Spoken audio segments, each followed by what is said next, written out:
MZTV. In 2 Timothy chapter 2, verses 16 through 18, Paul calls out a couple of doctrinally errant buffoons, namely Hymenaeus and Philetus, called them out for teaching that the resurrection had already occurred. Paul was really ticked at this, and he told the saints to, shun these guys, get away from them, because why? Well, bad teaching spreads like gangrene. And in the context, Paul says the word gangrene.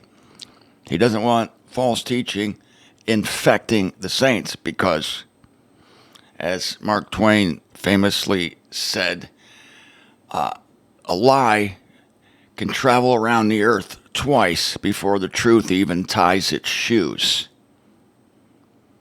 This is Martin Zender. Welcome to the end of the week. This is MZTV. I'm doing another unpleasant thing. I'm exposing the Achilles heel. I'm exposing a huge blind side. A huge blind spot in the teaching of Mr. A.E. Nock,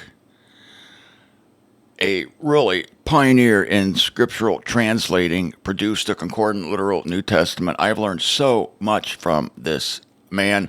I studied his writings along with others, the writings of others, and I found him to be sound in almost everything. But in this area, he has made huge mistakes that, as far as I know, are still held by those within the orbit of the concordant publishing concern. We're talking mature truth here, mature believers. But the prevailing teaching that is being forwarded most vociferously these days by Clyde Pilkington is that doctrine is not that important. It's certainly not to be made the basis of fellowship. What is the basis of fellowship? Having a pure heart, doing nice things, behaving yourself. That's the most important thing, not truth.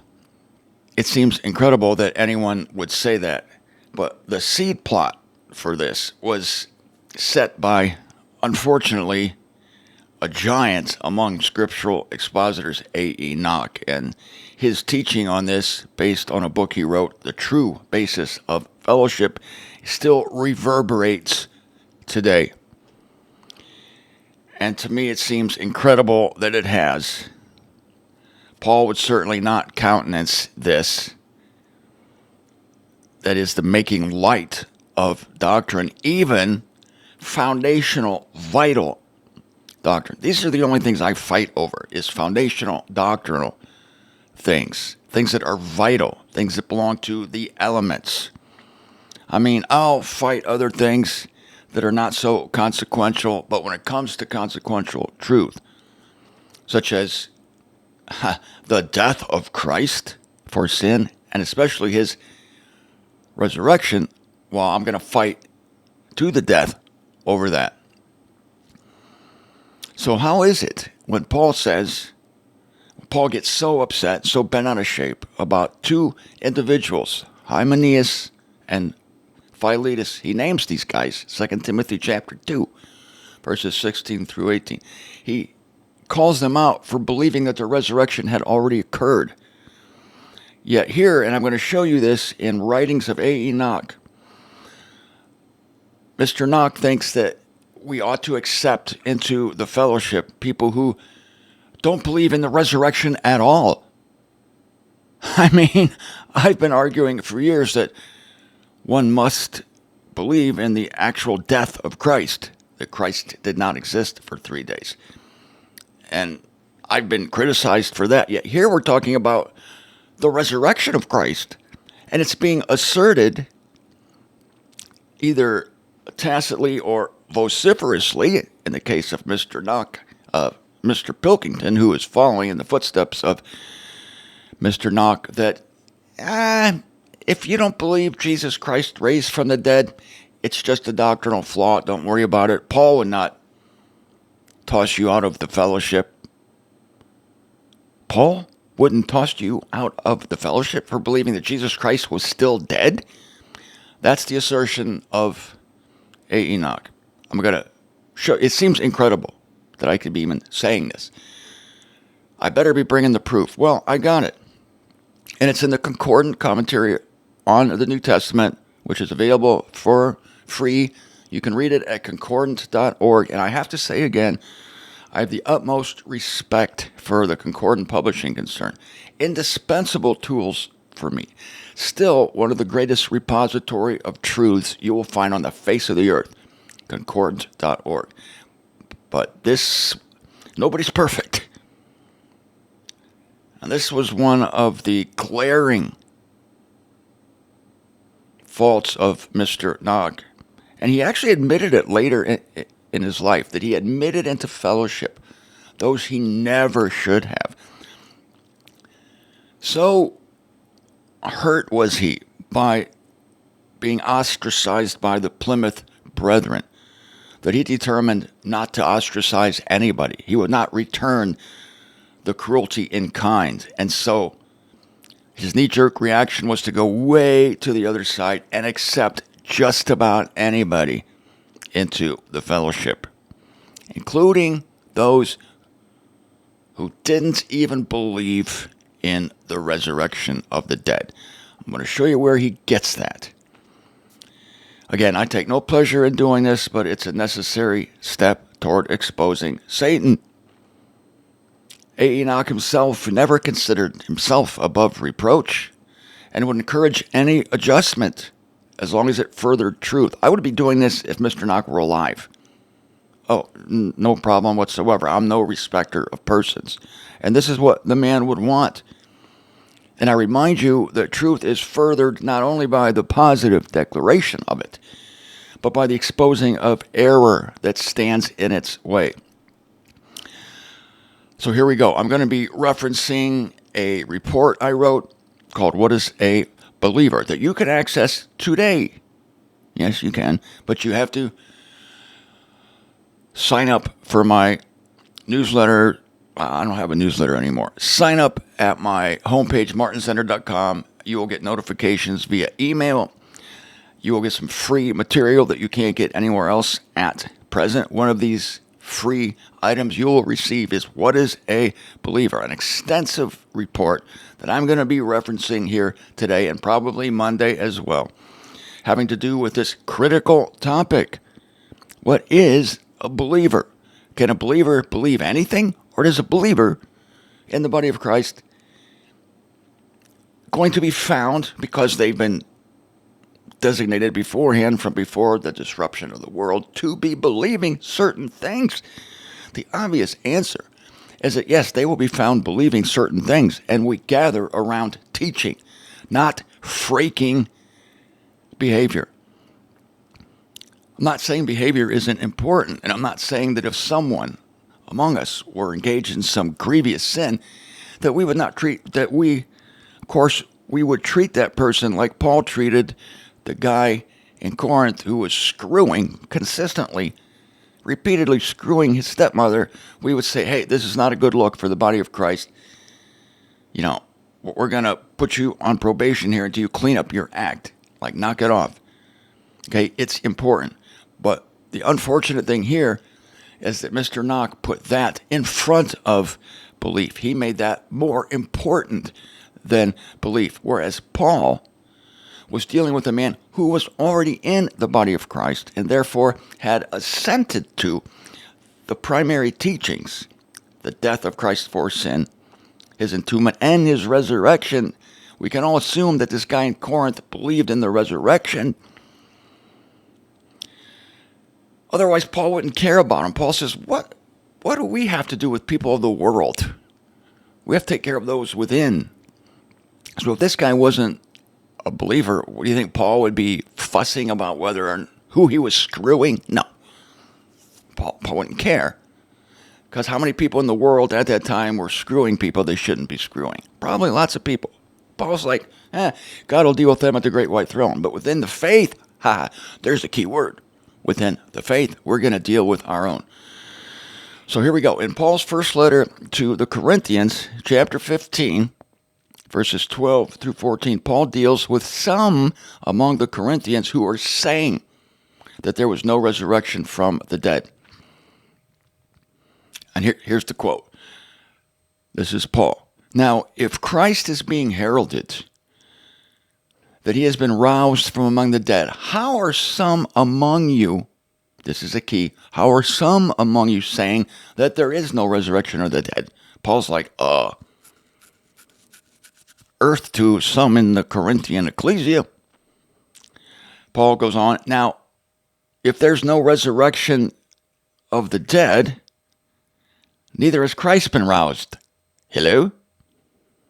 Now, if Christ has not been roused, for naught, consequently, is our heralding, and for naught is your faith. In other words, your faith means nothing if Christ has not been roused from among the dead. Now, this is my take on that. Did Paul think that those among the Corinthians actually believed what they said they believed? No, I don't think so. Paul's not taking them seriously, because you see how he says, for naught is your faith. In other words, you're not even a believer if you actually think what I'm hearing that you're saying. So Paul is recognizing that they have faith. Faith in who? Obviously, faith in a resurrected Christ. Paul's assumption was that these among the Corinthians were simply not thinking clearly. They weren't realizing what a terrible conclusion their idiotic confession led to. We don't believe there's any resurrection. Paul's going, slow down. What do you mean? Think this through. In fact, I can imagine Paul accosting one of the Corinthians who believed this way in the following manner. And I present this hypothetical conversation between Paul and one of these people among the Corinthians. Might have been 2 or 3 or 4, but Paul knew that even a tiny bit of leaven leavens the whole lump. That's a bad thing, by the way. This is Paul. Excuse me, but aren't you one of those who say there's no resurrection of the dead? And in my hypothetical conversation here, the Corinthian on the other side of this inquiry, I've named him Gustavius. And Gustavius says, yes, that's what I believe. Paul says, but you're also a believer, are you not? Yes, of course I am, Paul. And you believe in Jesus Christ? Certainly I do. Well, I'm glad to hear that, Gustav, but listen, if there's no resurrection from the dead, think about this now, then neither has Christ been roused. At which time Gustavius says, oh, wow. He's thinking about it, apparently, for the first time. Paul says, and if Christ has not been roused, these are quotes from the passage. If Christ has not been roused, for naught is your faith. And I assume your faith includes the belief that Jesus rose from the dead. At which point Gustavius says, oh, yeah, of course it does. But gee, Paul, I never thought that if there was no resurrection from the dead, then not even Jesus would be roused. But you're right. Why didn't I ever think of that? I never thought that Christ wouldn't be roused. Yeah, but you're right, Paul. If there's no resurrection from the dead, then not even Jesus was roused. And I know that he was roused. Thanks for bringing this to my attention. I guess I believe in the resurrection of the dead after all. To which Paul answers, I suspect that you did. Now, I don't think anybody who's listening to my voice now would imagine that if there really were someone in Corinth who was willing to follow Paul's argument and still insist that there was no resurrection of the dead, that Paul would count him as a brother, as a fellow saint, as a member of the body of Christ. Here's that hypothetical conversation between Paul and a believer named Hermes. So now you see, Hermes, where your belief leads. If you believe there's no resurrection from the dead, then neither has Christ been roused. I mean, this is a duh question. Like, have you really faced this and thought this through? The previous guy had not. And when Paul brought it to his attention, oh yeah, geez, what an idiot I'd been. Thinking that there's no resurrection. I'd never really put it together that if there is no resurrection, then not even Jesus would have been raised, and we all believe in a resurrected Christ, so yeah, my faith would mean nothing. Oh, thanks for the correction. Sorry, I was so stupid. But now this hypothetical conversation with Hermes. You see where your belief leads, Hermes? If you believe there's no resurrection from the dead, then neither has Christ been roused. To which Hermes says, yes, I do see where my belief leads. Yes, I do. And I don't believe that Jesus was roused. To which Paul responds, say that again? Yeah, you heard right, Paul. I don't believe Jesus was roused. I believe Jesus Christ is dead. You believe Jesus Christ is dead? Yeah, that's what I said, Paul. He's deader than the rock he was lying on. He never did raise up, and never will. Now, I hope this won't be affecting my membership in the body of Christ. Oh, well, gee, no, I mean, not at all. I mean, you just have what we call a little doctrinal flaw, that's all. It's no big deal, I guess. You have a clean heart, don't you? Oh, yeah, Paul.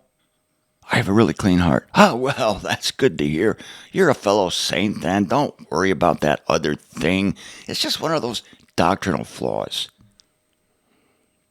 Yeah, right. How ridiculous to suppose that one who denies the resurrection of Christ can be counted among believers. When believers are those who, defined by Paul, quote, assent to, stand in, and are saved through the resurrection of Jesus Christ. Yeah, you can read all about that in 1 Corinthians chapter 15, verses 1 through 4.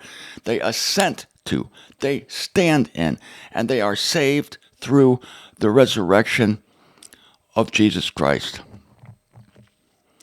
And yet, on page 262 of his concordant commentary on the New Testament, A. Enoch teaches the very thing, that those who believe that Jesus Christ is dead are to be counted as members of the body of Christ, right along with those who embrace the resurrection of Christ.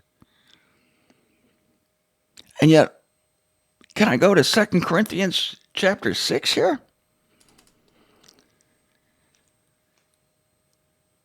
In 2 Corinthians chapter 6, verse 14, Paul says, do not become diversely yoked with unbelievers. For what partnership have righteousness and lawlessness? What communion has light with darkness? Verse 15. Now what agreement has Christ with Belial? Or what part a believer with an unbeliever? What part, Paul says, would a believer have with an unbeliever? And the obvious answer is no part. Any more than someone can have fellowship between light and darkness, or righteousness and lawlessness. How different can you get from someone who believes in the resurrection of Jesus Christ and who doesn't believe in the resurrection of Jesus Christ? This is as foundational as it gets. What part does a believer have with an unbeliever? Apparently, enough to make them both one body, according to A. Enoch.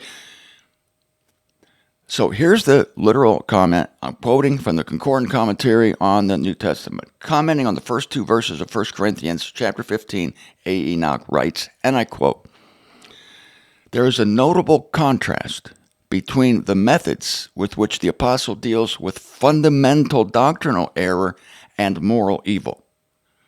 The wicked man is delivered to Satan. Paul speaking of the guy who was screwing his stepmother from 1 Corinthians. That wicked man is delivered to Satan. But those who denied the resurrection are not put away. Big mistake there. Let me finish this quote. Those who denied the resurrection, that is, the Jesus is still dead brigade, they're not put away. I'm continuing with the quote. In these days, the contrary course is pursued. Doctrinal differences, not nearly so vital as the denial of the resurrection, are made the ground for disfellowshipping godly saints, while moral evil is often condoned and overlooked. differences in doctrine do not demand a severance of fellowship. This is a quote from A. Enoch. Differences in doctrine, including the difference between believing Jesus is alive or believing Jesus is dead. Differences in doctrine do not demand a severance of fellowship. Or Paul would have so dealt with the Corinthians who denied the one doctrine, which, because it involves all others, has the right to be called fundamental. Unquote. Let me point out to you, if you haven't seen it already, the glaring mistakes that Mr. Knock is making on this topic. Again, this is a huge blind spot because he was very delicate on this matter, because he had been treated very unfairly by the Plymouth Brethren. They disfellowshipped him. It hurt, and he determined after that, I'm not going to do that to anybody else. Enoch makes a few mistakes here. First, he writes that it was, quote, the Corinthians who denied the resurrection. No, that's not true. It was only, quote, some among the Corinthians who did that. Because if this had been a wholesale Corinthian problem, how could so many under Paul's tutelage not have thought through their assertion? In other words, not everybody in Corinth was that freaking stupid to think that, well, I never thought that. I'm out saying there's no resurrection. In other words, the saying was probably going out from these few in Corinth that, well, we're not going to be raised from the dead. There is no. Why? Why aren't we going to be raised from the dead? Gustavius, why? Well, because there's no such thing as the resurrection.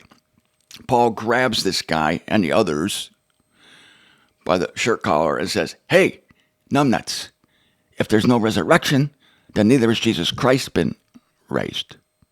And if that hasn't happened, then we're all wasting our time here. You get it? Oh, yeah, now I get it, Paul. Yeah, okay, duh.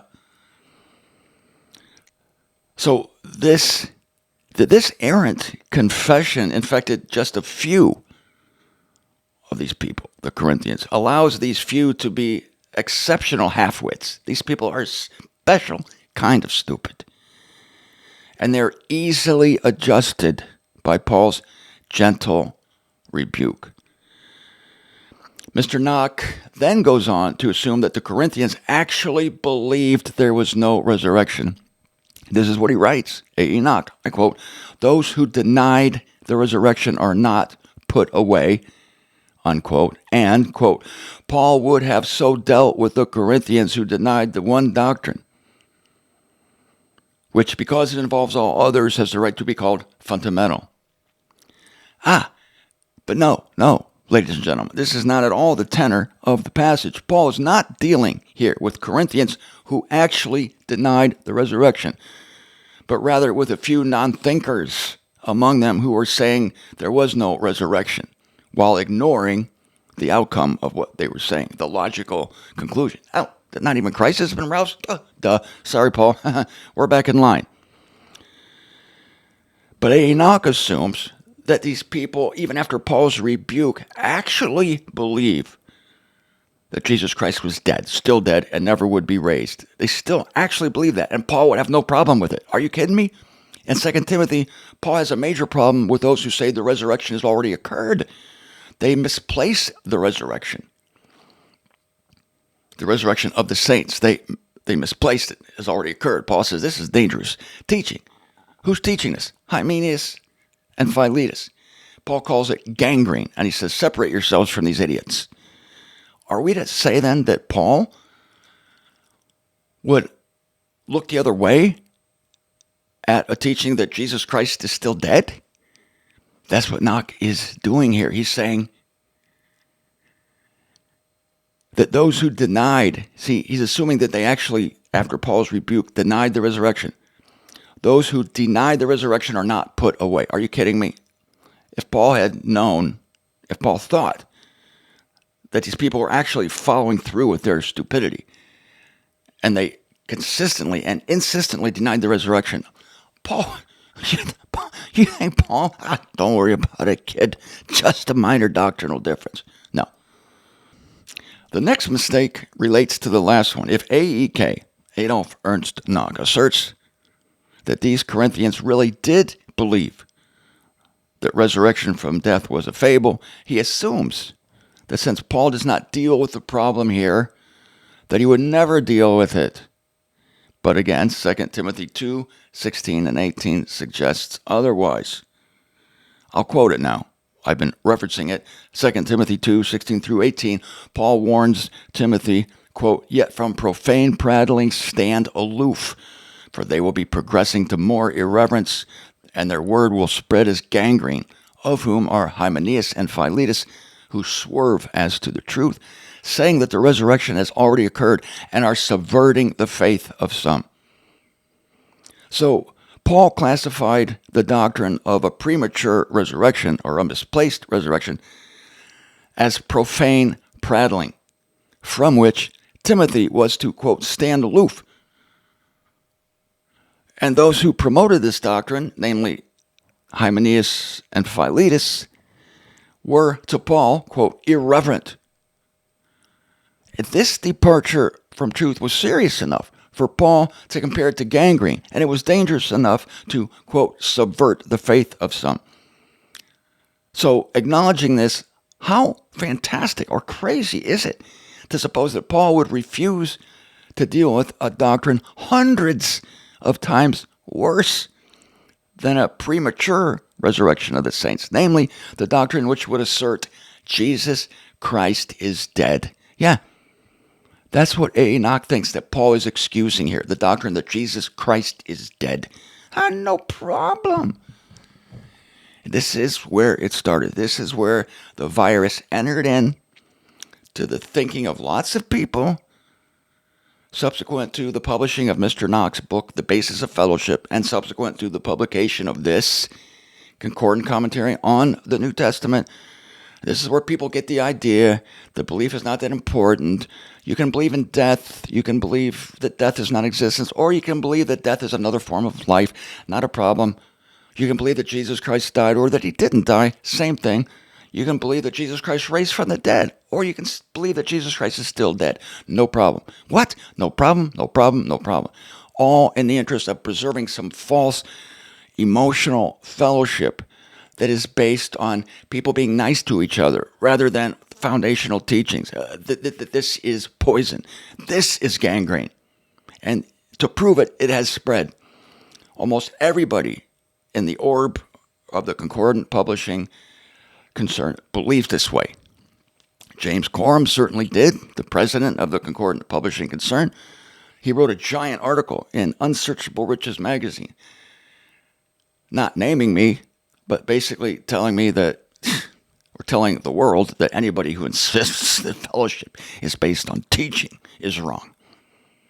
In fact, I responded to that article, and that will be in the book version of What is a Believer. I responded to it point for point.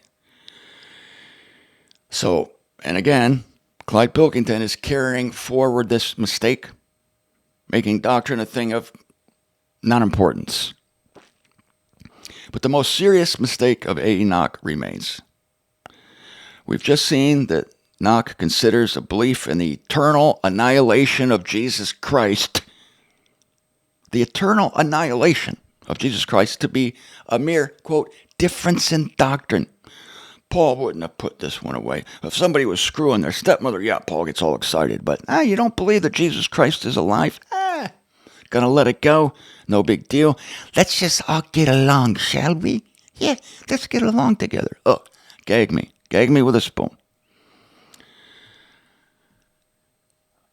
So we've just seen how Mr. Knox considers a belief in the eternal annihilation of Jesus Christ to be a mere difference in doctrine. And yet, in the same paragraph, he calls the resurrection of Jesus Christ, which is diametrically opposed to the doctrine of the eternal annihilation of Jesus Christ, he calls it vital and fundamental. Can I define for you these words? I would love to. The definition of vital is of, pertaining to, or necessary to life, indispensable, essential. Can I define fundamental for you, the word? Okay, here we go. Knox admits in this very passage that the resurrection of Christ is both vital and fundamental. A vital and fundamental teaching belonging to membership in the body of Christ. The definition of fundamental is serving as or being an essential part of a foundation or basis. So how remarkable is it then that a doctrine which A. Enoch considers necessary to life and an essential and indispensable part of Paul's evangel can be dispensed of without affecting one's belief in Paul's evangel or in one's Aeonian life? Huh? Answer me that. With this, and it gives me no delight to point this out, except that this virus is still alive. The infection, the gangrene, still seeps among the believers. Yes, even us. Enoch has fallen into a terrible hypocrisy. He calls the teaching vital, he calls it essential, yet he claims that Paul would not put away people who actually believed it. But see, they didn't actually believe it. If Paul thought they did, he would call it gangrene, and he would say, stand aloof from it. But his gentle rebuke to a few idiots in Corinth who made the assertion solved the problem. But Enoch, assuming that the problem still persisted and that the Corinthians would be so stupid to persist, to insist that Jesus Christ was dead, assumes that Paul would let that go. After what we know about him in 2 Timothy chapter 2, he blows a gasket over people who are preaching a premature resurrection. The result of Enoch's hypocrisy is that he confuses the saints. Still today, saints are confused about this. He undersells the devil. It's Satan that injects these false teachings. But apparently it doesn't matter because you're a believer anyway. You're a believer by being a believer. You're a believer by being an unbeliever. It doesn't matter. There's no difference between belief and unbelief. And yet 2 Corinthians 6, Paul says, what fellowship has light with darkness, righteousness with lawlessness? A believer with an unbeliever has no part. But according to Enoch and many still today who have been infected with this gangrene, you can fellowship with just about anybody as long as you're a bunch of nice people. I hate this. I hate it. I hate this. So he confuses the saints, undersells the devil for sure, cheapens truth. Big time, cheapens truth. Truth's not that important. Cheapens it. He glorifies error and squashes any vital need for accurate teaching. Why teach accurately if it doesn't matter what people believe? Why would I herald the resurrection of Christ if you can believe in the death of Christ, that he never raised from the dead? You can believe in the non-resurrection of Christ, and you're in the same place in the body of Christ. How would that inspire me to teach, to be accurate, if it doesn't really matter?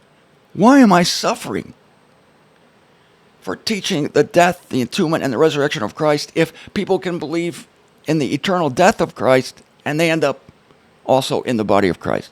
I retire. I'll go sit on the beach all day. This is absurd. Even considering Mr. Knox's deep desire, this is a really deep emotional desire to avoid the sins of the Plymouth Brethren, it's still, even so, I'm sorry, but it still puzzles me how a man of such maturity and intelligence can be so immune to obvious signs of unbelief. How blind is this man willing to be? At what point does his common sense finally outweigh his tippy-toe zeal to avoid offense? I mean, if I see a person on the street wearing a Jesus is dead t-shirt, might I not conclude from this that the man has no bend for the truth?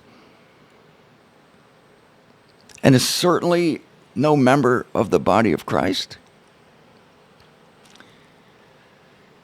Maybe it's just me. Maybe it's just me. I'm going to have to continue with this theme on Monday because it's so important. I don't mess with things generally that aren't important. Belief in the foundational teachings of Paul is critical.